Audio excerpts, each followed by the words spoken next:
guys, ito na naman po tayo. Update po sa panahon. Yan po. Kanina po maaliwalas po yung panahon. Sobrang init. Ngayon po mainit na mahangin. Yan. Yan po yan. Mahangin na po yan. Mahangin po ng mga dahon. Mga bandi.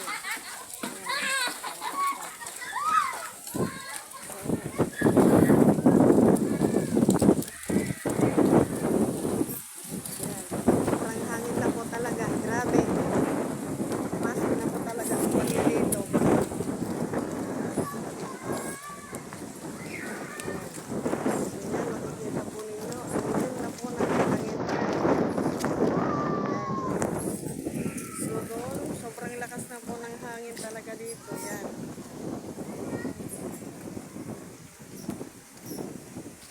Dito po tayo sa gilid yan. Tinitingnan po natin yan. Nagsisimula na pong lumalakas po yung hangin. Yan.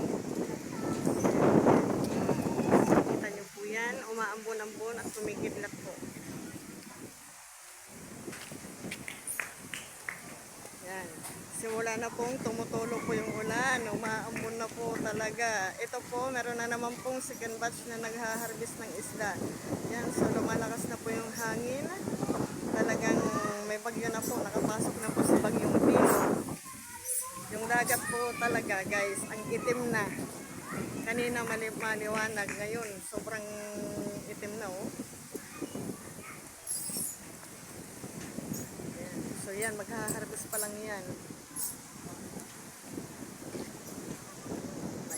Talaga ang mga tukuan. So ang mga may-ari po ng fish cage ngayon ay nagha-harvest na. So tingnan niyo po ang dagat po. Sobrang lakas na po ng hangin dito. Sa dagat, makikita niyo po talaga pakwan na. Malakas na yung hangin.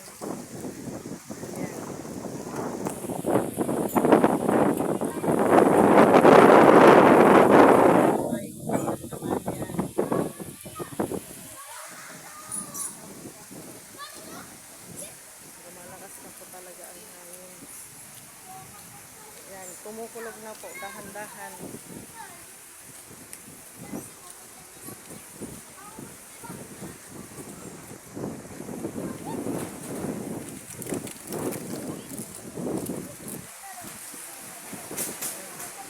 Dito po tayo sa likod ng Villa Sofia. Dito sa Barangay 108, Tagporo.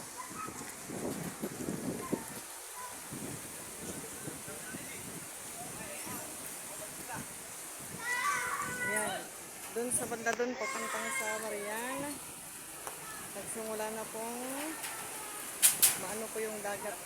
Nagdidilim na po, tapos umaambon-ambon na. Ayan.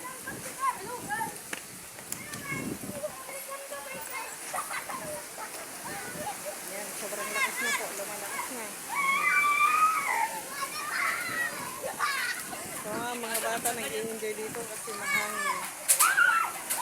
Sobrang hangin na po talaga, grabe. Malakas na yung tubig po sa dagat, mga alon.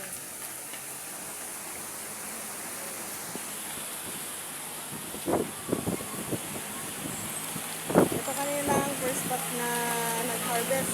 Ngayon, pauwi na po siya from Calbayog. Yan, nag-harvest na po. So, meron pong second batch po na nag-harvest.